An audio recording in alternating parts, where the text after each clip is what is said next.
Hello दोस्तों, good evening. मैं शैलेश सिंह एक बार फिर आपके सामने अपने एक वीडियो के साथ उपस्थित हुआ हूं, जिसमें मैं ये बताने की कोशिश करूंगा कि वर्कर और वर्कमैन के बीच में क्या बेसिक डिफरेंस है।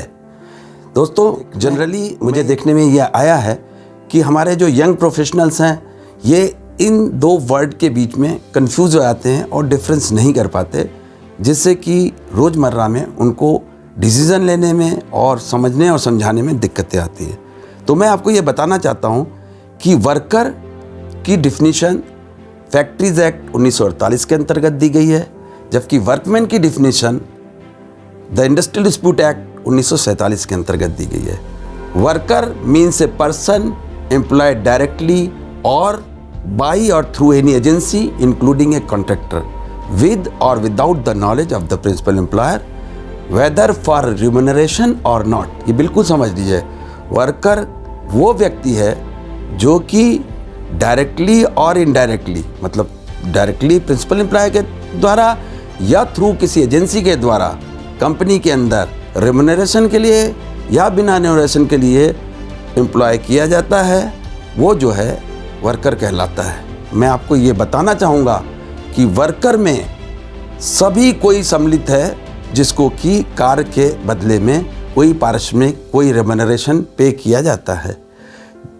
और स्पष्ट रूप से मैं बता दूं, वर्कर में जो है एक कॉन्ट्रेक्चुअल वर्कर भी हो सकता है, परमानेंट वर्कर भी हो सकता है, टेम्परेरी वर्कर भी हो सकता है, एग्जीक्यूटिव भी हो सकता है, ऑफिसर्स भी हो सकते हैं, मैनेजरियल भी कैटेगरी के लोग भी हो सकते हैं, इवन CEO भी हो सकता है जिसको कि पेड है और जिसको कि उसके कार्य के बदले में रेम्यूनरेशन, कोई सैलरी या कोई तनख्वाह मिलती है। बस इसमें एक व्यक्ति नहीं होता जो डायरेक्टर है। इसका मतलब फैक्ट्री प्रीमाइसेस के अंदर जितने भी लोग किसी भी प्रकार से डायरेक्टली और इनडायरेक्टली आए हुए हैं, वो वेतन पाते हों या वेतन नहीं पाते हों, किसी मैन्युफैक्चरिंग प्रोसेस में इन्वॉल्व हों, वे सारे ही वर्कर कहलाएंगे। इसके अगेंस्ट, वर्कर के अगेंस्ट अगर हम वर्कमैन की बात करें तो वर्कमैन की डिफिनीशन बहुत ही साधारण है। वर्कमैन की जो डिफिनीशन है वो सेक्शन 2S के अंदर दी गई है। Workman means any person including an apprentice employed in any industry to do any manual, unskilled, skilled, technical, operational, clerical और supervisory work, but does not include any such person who is employed mainly in managerial or administrative capacity or who being employed in a supervisory capacity drawing wages exceeding the limit mentioned in the Industrial Dispute Act।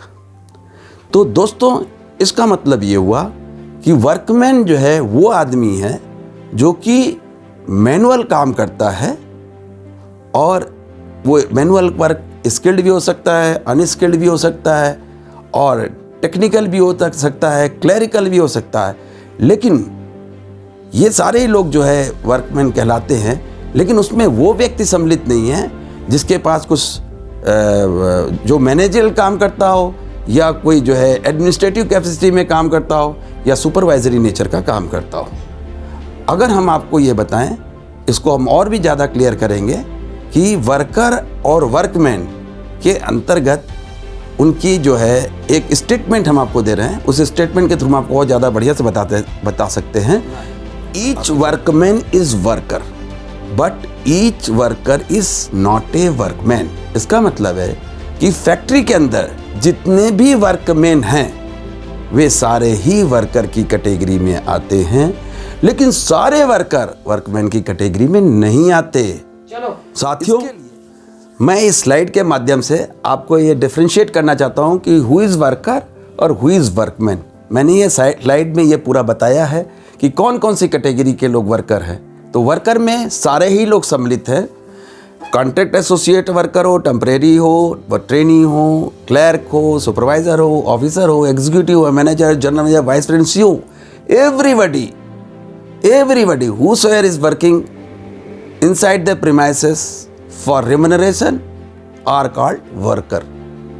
और उसके अलावा मैंने इस slide में ये दिखाया है कि who is workman।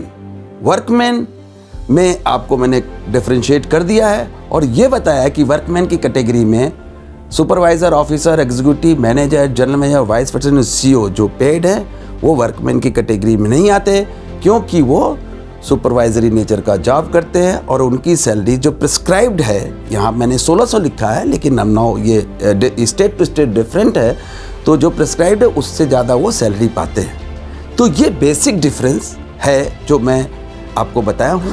साथियों, अब मैं उम्मीद करता हूँ कि आप वर्कर और वर्कमैन के बीच के डिफरेंस को भली बात समझ गए होंगे और आप अब अपने डे टू डे काम में इसको प्रॉपर प्रयोग कर सकोगे। साथियों, मैं आपसे ये भी अनुरोध करता हूँ कि मैं आपको इसी तरह से छोटे छोटे वीडियो दूंगा और बहुत अच्छी अच्छी बातें बताऊंगा, प्रैक्टिकल बातें जो आपके लिए बहुत ही उपयोगी साबित होने वाली है। इसलिए आप मेरा वीडियो ज़रूर देखिए, लाइक कीजिए, शेयर कीजिए और सब्सक्राइब कीजिए। धन्यवाद। सब्बा खैर, गुड इवनिंग, बाय।